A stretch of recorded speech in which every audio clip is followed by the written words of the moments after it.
Hi, I'm Lukas Hoshauer. This is my final for Culture and Health. I will be looking at healthcare in other countries. So some of the key focus areas I plan on doing is like sending medical professionals to to other countries to help with natural disasters. I know, and also talk more about like Red Cross. They're one of the main supporters of this. Special centers offered like cancer centers, trauma centers, and other kind of centers that are needed in other countries that may not be available but may be available close to them. And then, like I said, the volunteers of Red Cross going to help other people. And then also resources that are used like ambulances, helicopters, if they need like an escort, something like that. So here we go. So this is kind of what I look at as getting other people to go help. I know with Hurricane Katrina, my father, he was an EMT paramedic.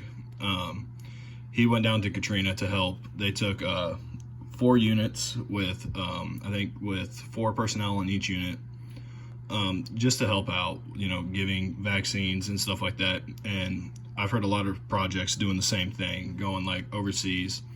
A lot of the things I did in mind was Puerto Rico. I know they've had a lot of problems, so a lot of people like doctors, nurses, paramedics will all go and help, and I know a lot of volunteers that go and help. So I think one of the main reasons is it can bring a new level of experience, kind of knowledge about like something that they know how to do that they don't, that they can teach them.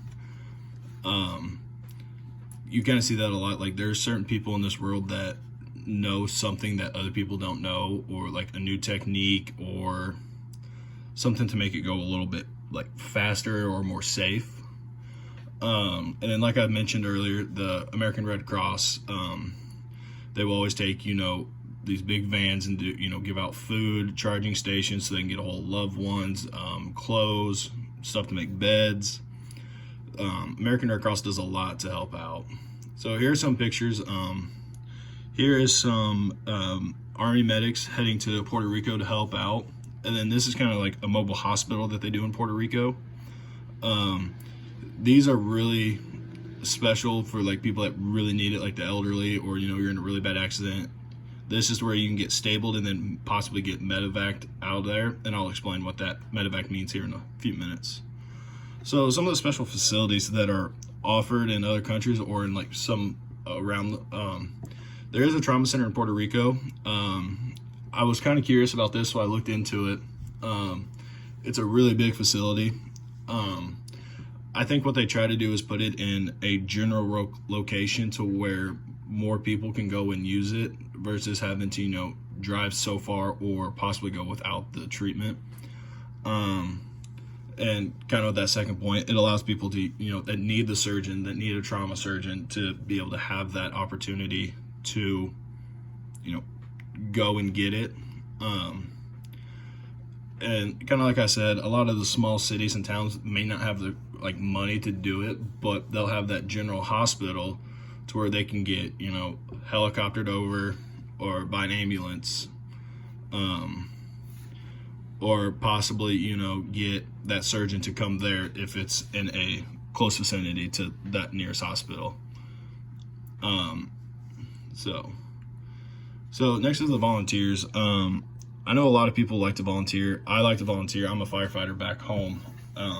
And anytime you can go and help somebody, it is really, there's no greater feeling in the world than going to help somebody. And I know a lot of these American Red Cross people are very eager to go out and help. And I know a lot of them, that's what they love to do.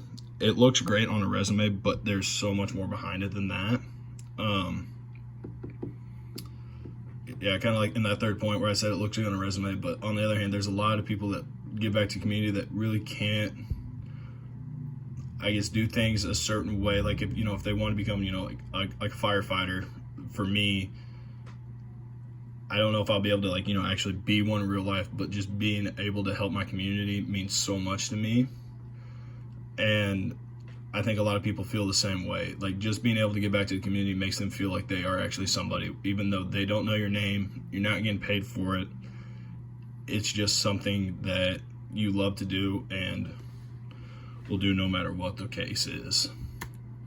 So here's some of the Red Cross videos. See, in the top left, this is them giving out food in Puerto Rico as well.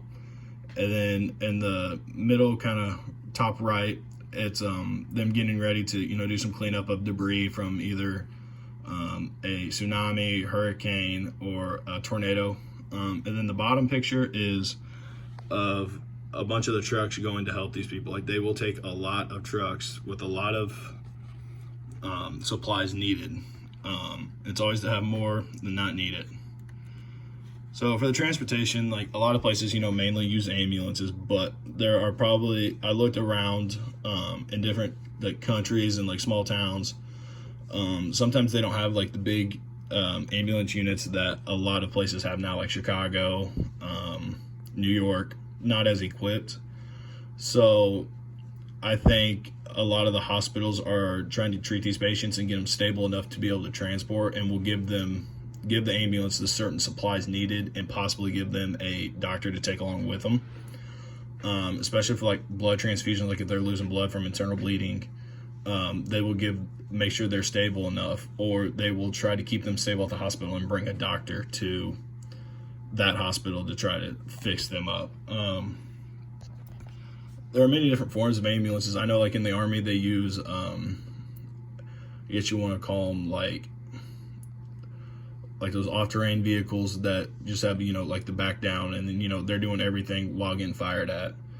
I've heard a lot of my stories about my dad. He says, we're pretty much doctors, but going 70 miles an hour. And riding in the back of an ambulance, seeing how they work, it really opens up your eyes to think, wow, they're standing up, they're strapped in a bed, but they're standing up, hitting potholes and everything, and still doing their job. And then a lot of little small towns will use Jeeps to carry them in, and I have some pictures here. There's a normal ambulance in Puerto Rico, and then I did Afghanistan, and then the Army style, where it's just kind of the back doors, but not as equipped, or kind of, I guess, sanitary, as you would say. But when it becomes life or death, you do what you do to be able to get them in there. And that's my presentation, and thank you for listening.